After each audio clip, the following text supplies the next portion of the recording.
충격적인 일이 있었어요. 정말 사람이 해선 안 될 짓을 당하다 보니 정신적으로 꽤 오랜 시간 후유증으로 남아있었습니다. 여러분들께서는 어떻게 생각하실지 정말 궁금하네요. 남편이었던 태호 씨와는 32살에 만나게 되었어요. 그때 당시 저는 통역 관련해서 일을 하고 있었는데 태호 씨가 운영하고 있는 식당에 초청이 되어서 외국분들의 통역을 담당했었죠. 꽤 높은 분들이 계셨던 것 같아요. 딱 봐도 어느 정도 위치에 있는 분들이라는 걸 알 수 있었죠. 그 사이에서 태호 씨가 외국분들을 인솔하면서 저에게 통역을 부탁했고 태호 씨가 아주 긴 부분을 설명할 때 옆에서 대신 통역을 해줬습니다. 태호 씨도 어느 정도 의사소통은 가능했지만 매끄러운 진행을 해야 했기 때문에 제 역할은 정말 중요했죠. 그렇게 늦은 시간까지 동행을 하면서 자연스럽게 대화가 오고 갔고 2주 정도 일을 하게 되었어요. 그리고 마지막 날 미팅 자리에 통역을 하면서 처음 보게 된 다른 한 분이 오셨고 그분은 행동하는 게 좀 이상했어요. 그래서 누구냐고 물어봤고 태우 씨 회사에 제일 많이 투자를 하신 분이라며 돈이 어마어마하게 많다는 말을 듣게 되었어요. 그런데 아무 말 없이 사람들이 대화하고 있는 자리에 끼지 못하고 잘 알아듣지 못하는 것 같아 옆에 다가가 말을 붙이면서 태우 씨 회사 직원분들이 얘기하는 걸 통역해 주었는데 알아듣지 못하고 있었습니다. 다른 곳을 쳐다보며 어눌한 표정과 시선 처리를 제대로 하지 못하고 있길래 제가 수화를 시작했고 제가 수화를 하는 모습을 본 외국인은 놀람과 동시에 저를 보며 수화를 하기 시작했어요. 그리고 한국 직원분들이 얘기하는 걸 수화로 통역해 주었고 그걸 본 태우 씨는 엄청 놀란 눈빛으로 저를 계속해서 바라봤네요. 놀랄만도 했죠. 저는 통역을 하러 온 거지 수화를 하러 온 건 아니었으니까요. 제가 수화를 하게 된 이유는 저희 엄마가 청각장애를 가지고 있거든요. 그래서 자연스럽게 수화를 배웠고 살다 보니 엄마와 대화하는 것뿐만 아니라 사회에서도 정말 생각하지 못한 곳에 쓰이게 되어 많은 도움을 받았고 인정해주시는 분들도 있었죠. 그런데 이런 제 모습이 태우 씨 마음속에 들어왔는지 만난 지 2주일밖에 되지 않았는데 고백을 받게 되었어요. 저도 싫지 않았던 이유가 2주간 대화할 시간이 꽤 있었고 서로에 대해 어느 정도 잘 맞는다는 느낌을 받게 되어 사람 꽤 괜찮다고 느꼈었죠. 그렇게 통역일이 끝나고도 저희는 지속적으로 만남을 이어오고 있었고 서로 연인 사이가 된 지 3년 정도 되었을 때 태우 씨는 결혼하자고 얘기를 꺼내면서 저희 집에 인사를 오고 싶어 했어요. 저희 가정 환경이 별로 좋지 않는데도 저랑 결혼하고 싶다고 지속적으로 이야기해왔지만 태우 씨 집안은 저희 집과 비교도 안 될 정도로 잘 사는 집안이라 솔직히 부담되긴 했어요. 우리 집안은 태우 씨와 다르게 많이 부족해서 분명 태우 씨 부모님께서 나를 별로 좋아하지 않으실 텐데 정말 괜찮겠어? 그게 무슨 상관이야. 우리만 좋으면 되는 거지. 그리고 결혼해도 우리 부모님 만날 일이 별로 없잖아.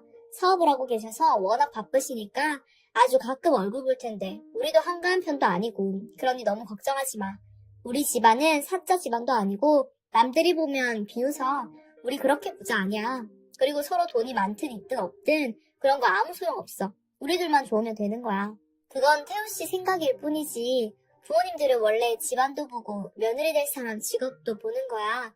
태우 씨 여태까지 힘들게 키워주셨고 좋은 집안에 결혼시키고 싶으시겠지만 그게 부모 마음인 거야. 태우 씨도 나중에 결혼하고 잘 키운 자식 좋은 집안이랑 결혼시키고 싶지 않겠어? 나는 내 자식이 진심으로 사랑하는 사람 만나면 적극적으로 밀어줄 건데. 인성 바르고 미래에 내 자식 잘 이끌어줄 수 있는 그런 사람을 원하지. 이것저것 따지는 집안이면 나도 싫고 결혼시키고 싶지도 않아. 그러니 다 잊고 이번 주말에 인사드리러 가도 되는 거지? 태우 씨는 자기의 마음을 적극적으로 표현하면서 저와 결혼하고 싶다고 진심을 다해 프로포즈해왔고 결국 저희 집안을 공개하게 되었어요. 부모님 보고 많이 당황할 수도 있었을 텐데 절대 그런 표정 내비치지 않았고 밝게 웃으면서 반갑게 맞아주는 엄마를 보며 그동안 연습을 꽤 많이 했는지 꽤 자연스러운 수화가 나왔어요. 엄마는 태우 씨가 아직 서툴지만 대화하려고 노력하는 모습을 보고 많이 놀란 듯한 표정을 보였네요. 엄마는 원래부터 청각장애를 가지고 계시지 않았어요. 제가 어렸을 때 퇴근길에 교통사고를 당하면서 청각을 잃게 되었죠. 선천적 청각장애인보다는 말은 잘하는 편이지만 그래도 장애를 가지고 있다 보니 어눌하신 편입니다. 저희 아빠도 태우 씨가 마음에 든다며 결혼했으면 좋겠다고 태우 씨와 좋은 대화가 오고 갔어요. 그런 모습을 보고 있는데 집안이 활기가 돌고 오래간만에 웃고 있는 부모님을 보면서 정말 태우 씨와 결혼하고 싶다는 마음이 크게 자리 잡게 되었습니다. 어차피 부딪혀야 하는 상황이기에 저는 자신감을 가지고 인사를 드리러 갔어요. 식당 일을 하고 계셔서 늦은 시간 태우 씨 집에 방문하게 되었죠. 저를 보고 밝게 웃어주며 맞아주신 아버님과는 달리 어머님께서는 표정이 별로 좋지 않으셨어요. 저희 집안 얘기를 어느 정도 태우 씨가 했기 때문에 더욱더 그런 것 같았지만 그래도 태우 씨를 향한 제 마음을 충분히 어필해서 좋은 이미지를 심어주려고 많은 노력을 했어요. 하지만 난생 처음 인사드렸던 자리라 제 등에서는 식은땀이 흐를 정도로 긴장을 하면서 말까지 더듬게 되었죠. 그런 제 모습을 아버님께서는 귀엽게 봐주셨고 어머니께선 묵묵하게 제 시선을 피하며 제가 꺼낸 얘기에도 제대로 대답을 해주지 않았습니다. 그런 모습을 지켜보고 있던 태우 씨는 결국 어머님과 따로 대화를 하고 싶었는지 어머님을 데리고 방으로 들어갔어요. 그리고 아버님과 둘이서 남은 저는 무슨 말을 해야 할지 몰라 아무 말이나 꺼냈는데요. 아버님, 태우 씨와 저는 진심으로 서로 사랑하고 있어요. 저희 집안이 어머님께서 보시기에 많이 부족하다는 걸 알아요. 앞으로 살면서 제가 정말 잘할 테니 태우 씨와의 결혼 허락해 주시면 안 될까요? 잘 사는 모습 보여드릴게요. 나는 너희들만 좋다면 당연히 결혼시키지. 그런데 태우 엄마가 워낙 꽉 막혀있는 사람이라 답답한 면이 보면 좀 있어. 나랑 태우가 잘 설득시킬 테니까 너무 걱정하지 말고 괜찮은 시간에 상견례 날을 잡았으면 하는데 태우랑 얘기해서 날짜 알려주면 그때로 맞출 테니 편하게 있다가 들어가렴. 너무 걱정하지 말고 태우 방에 들어가 좀 쉬어. 아버님과 대화하면서 그래도 긴장이 좀 풀렸는지 그제야 숨을 돌릴 수 있었습니다. 어머님께서 워낙 고지식한 분이라며 별 걱정 안 해도 된다 하셨지만 어머님과 대화 후 방에 들어온 태우 씨와 무슨 얘기했는지 물어보며 다시 긴장을 하기 시작했어요. 하지만 제가 생각했던 거와는 다르게 태우 씨 입에서는 상견례 날짜 잡자는 말이 나왔고 결혼 승낙을 받게 되었습니다. 그렇게 상견례 자리에서 서로 어색한 인사와 함께 자리에 앉았는데 어머님께서 엄마를 뚫어지게 쳐다보더라고요. 그 시선이 좀 불편하게 느껴졌는지 엄마는 다른 곳을 바라보며 시선을 회피하고 있었고 어머님께서는 그제야 웃으시면서 한마디 하셨네요. 어디서 많이 봤다 했는데 저희 식당에 매달 한 번씩 오시는 분 맞죠? 생수 배달하러 오셨잖아요. 이런 데서 가보고 세상 참 좁네요.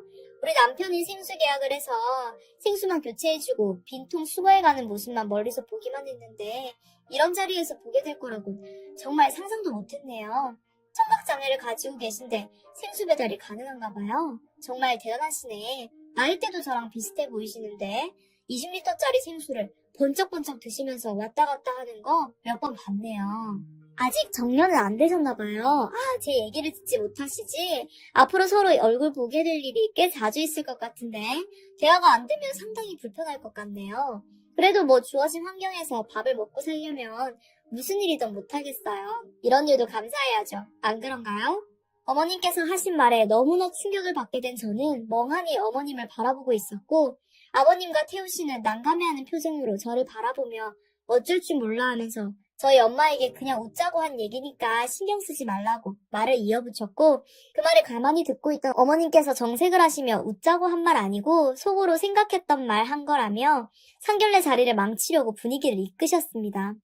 아무리 그래도 처음 얼굴 뵌 자리인데 이런 식으로 하는 건 정말 아닌 것 같아 손이 부들부들 떨리고 한 소리 하려고 입을 떼는 순간 태우 씨가 자리에서 벌떡 일어나더니 저희 부모님께 납작 엎드려 어머님께서 생각 없이 뱉은 말들 용서해달라며 빌기 시작했습니다. 예상하지 못한 상황에 모두가 당황했고 그걸 본 어머님께서 엄청 놀라셨는지 화를 내며 당장 일어나라고 소리치자 태우 씨는 저희 부모님께 사과하라며 엎드린 상태로 화를 내고 있었어요. 그때 태우 씨가 화내는 모습을 처음 봤고 어머님도 많이 당황하셨는지 아무 말 없이 다른 곳만 응시하며 자기 때문에 화내는 거 아니라는 표정으로 저를 힐끗힐끗 쳐다보셨네요. 그렇게 모두 자리에서 일어나 헤어졌고 태우 씨는 제 마음 달래주려고 늦은 시간 저희 집 앞으로 나와 술 한잔 하자며 기분을 풀어줬어요. 우리만 좋으면 되는 거 아니냐고 말은 하지만 그때 솔직히 자신이 별로 없었어요. 앞으로 한두 달 살 것도 아니고 평생을 함께해야 하는데 상견례 자리에서 시작도 하기 전에 상처를 받게 되었으니까요. 그런데 태우 씨에게 한 통의 전화가 울리고 그걸 받은 태우 씨는 저에게 전화를 바꿔줬습니다. 어머님이었죠. 전화 온 이유는 상견례 자리에서 생각 없이 뱉은 말에 대한 사과였어요. 그래도 계속 마음에 걸리셨던 건지 저에게 진심을 다해 사과를 하는 것 같아 어느 정도 마음이 풀리기 시작했고 시간이 어느 정도 지나 이것저것 준비하면서 결혼식까지 하게 되었네요. 정말 아무 문제 없이 잘 지내왔어요. 신혼집에서의 결혼 생활은 정말 좋았죠. 시부모님 얼굴 볼 일도 많지 않았어요. 식당 일이 워낙 바쁘셨고 저희도 각자 일이 바빠 시간을 내기 힘들었죠. 그렇게 별 문제 없이 신혼생활 3년 정도 되었을 때 엄청난 일을 겪게 되고 말았고 제가 모르고 있었던 3년이라는 시간 동안 어머님께서 했던 행동들에 대해 너무나 충격을 받게 되었네요. 금요일에 어머니와 식당에 들리자고 태우 씨가 물어보길래 인사드리러 간 지 꽤 오래돼서 좋다고 말했죠. 그렇게 퇴근 후 태우 씨와 만나 식당에 도착을 했는데 식당 앞에 엄마가 일할 때 사용하시는 트럭이 주차되어 있는 걸 보게 되었어요. 생수 배달하러 오신 걸 보고 차 안에서 태우 씨가 주차가 끝나게 기다리고 있는데 어머님과 엄마가 몸싸움이 벌어지고 있었고 너무 놀란 저희는 급하게 차에서 내리는 순간 어머님께서 엄마에게 충격적인 행동을 하시면서 저는 비명을 지르고 말았습니다. 엄마가 매달 수거해 가시는 빈 생수통에 음식물이 가득하게 차 있었고 그걸 몇 통이나 채워놨길래 엄마랑 신랑이가 버려졌던 건데 음식물이 담겨있던 생수통을 하나 열더니 그걸 엄마 얼굴에 뿌리면서 고래고래 소리치며 다시는 생수배달 자기 식당에는 오지 말라며 난리를 치기 시작해 무슨 일인지 어머니께 화를 냈고 엄마와 수화로 대화를 하니 엄마가 자기 딴에 생수 배달하던 중 옆에 있던 사람을 보지 못해 생수통으로 손님 눈에 머리를 치게 되었는데 그 음식이 얼굴과 몸에 묻게 되면서 죄송하다며 세탁비까지 드리고 상황을 마무리했는데 그걸 본 어머님께서 그냥 넘어가기 싫으셨는지 물을 다 먹은 생수통에 음식물들이 빠지는 배관을 연결해서 음식물을 모두 담아서 반납을 했다며 화를 내고 있었습니다. 수거해서 가져간 빈 생수통이 6개 정도였는데 거기에 음식물이 가득 차 있었고 엄청난 악취를 풍기고 있었는데 그중 한 통의 뚜껑을 열어 엄마 얼굴에 마구잡이로 뿌려대기 시작한 거였죠. 청각장애인이라고 엄마를 무시한 건지 저런 행동을 한 자체가 너무 어이가 없었습니다. 그런데 더 충격적인 건 엄마를 그동안 무시하고 밀치고 식당에 많은 사람들이 보는 앞에서 손가락질하며 식당 사장이라고 갑질을 하고 있었다는 직원분의 말을 듣게 되었어요. 직원분이 참고 있었지만 얼굴에 음식물을 뿌린 건 진짜 아닌 것 같다며 그동안 있었던 일에 대해 모두 듣게 되었죠. 엄마는 제가 조금이라도 밉보일까봐 참고 있었다지만 제 속은 벌써 다 문드러졌죠. 그럼 아빠라도 말리고 하지 왜 이런 상황들이 온 걸 얘기 안 한 건데? 정말 이건 너무한 거 아니에요? 얘 나도 중간에서 얼마나 힘든 줄 아니? 그리고 청각장애인이면 뭐든지 상황을 봐줘야 하는 건 아니잖아. 생수만 잘 교체해서 가져가면 되지. 걸음걸이도 문제이니 주변 사람들은 가만히 있는데 꼭 한 번씩 툭툭 치고 가는 건데? 그리고 좀 씻으라 해. 몸에서 어찌나 땀 냄새가 나는지 사람들이 얼마나 인상 쓰는지 알아?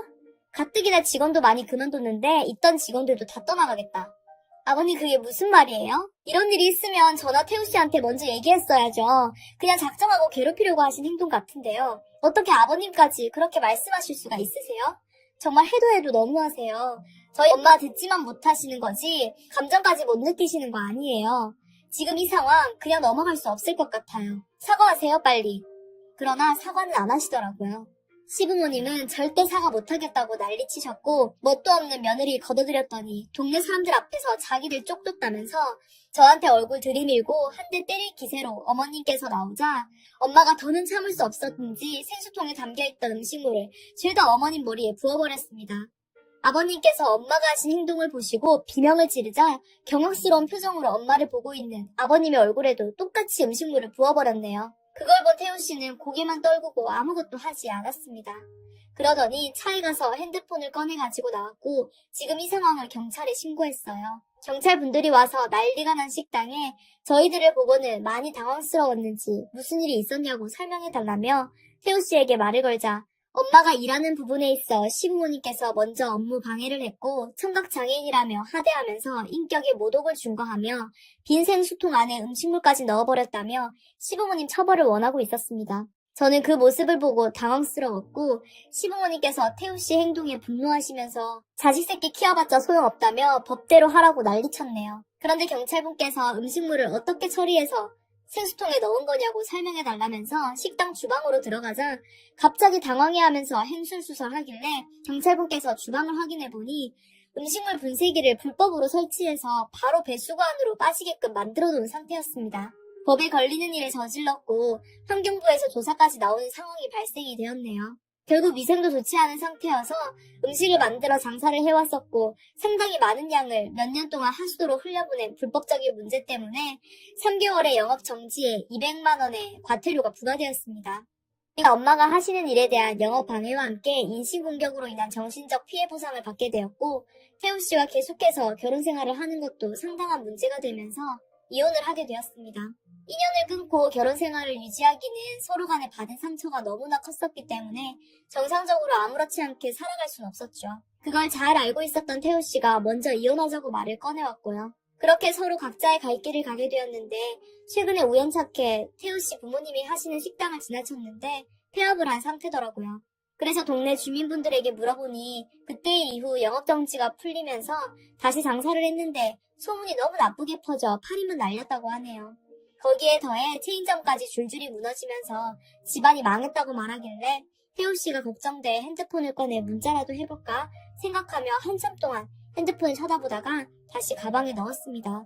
지금 와서 제가 연락을 한들 무슨 소용 있겠어요. 어차피 이혼했고 남남인 것을 더 이상 미련두지 않으려고요. 체인점이 20개 정도 있다고 들었는데 그분들의 나쁜 인성 때문에 모든 식당이 폐업했다는 말을 듣게 되니 사람 관계가 얼마나 중요하고 성품이 인생을 좌지우지한다는 걸 알 수 있었네요. 평생 자기 잘못을 후회하며 살았으면 좋겠습니다. 엄마도 지금 들어 몸이 좋지 않아 일을 그만둔 상태입니다. 그래서 독립해서 살던 집을 처분하고 부모님 집에 들어와 함께 지내고 있어요. 제가 벌고 있는 돈이 얼마 되진 않지만 그래도 함께 행복하게 지내면서 좋은 추억 많이 만들고 있어요. 최근에 엄마가 한 말이 기억이 나네요. 일하고 있던 도중에 아빠에게 전화가 왔는데요. 엄마가 할 말이 있다고 바꿔달라 하시더라고요. 귀도 안 들리시는데 무슨 말을 하시려나 하고 물어봤어요. 엄마 귀도 안 들리시면서 무슨 말을 하시려고 저한테 전화까지 한 거예요. 엄마 들을 준비 됐어요. 효진아 미안하다. 엄마가 너의 앞길을 막은 것 같아. 미안하다. 못난 엄마를 용서해다오. 엄마가 한 말에 저도 모르게 눈물이 쏟아졌고 그동안 마음고생하셨던 걸 생각하니 가슴이 미어졌네요. 듣지 못한 엄마에게 괜찮다고 엄마 덕분에 지금 더 행복한 삶을 살고 있다며 이 세상에 엄마와 함께 살아갈 수 있게 태어나게 해줘서 감사하다며 엄마가 청각장애를 가지게 된 이후로 처음 통화해봤습니다. 저희 가족이 부유하지 않지만 그래도 마음만큼은 부자입니다. 제 사연 읽어주신 분들, 가족분들과 항상 행복하시고 웃음이 끊이지 않는 삶 사시길 바랍니다. 감사합니다.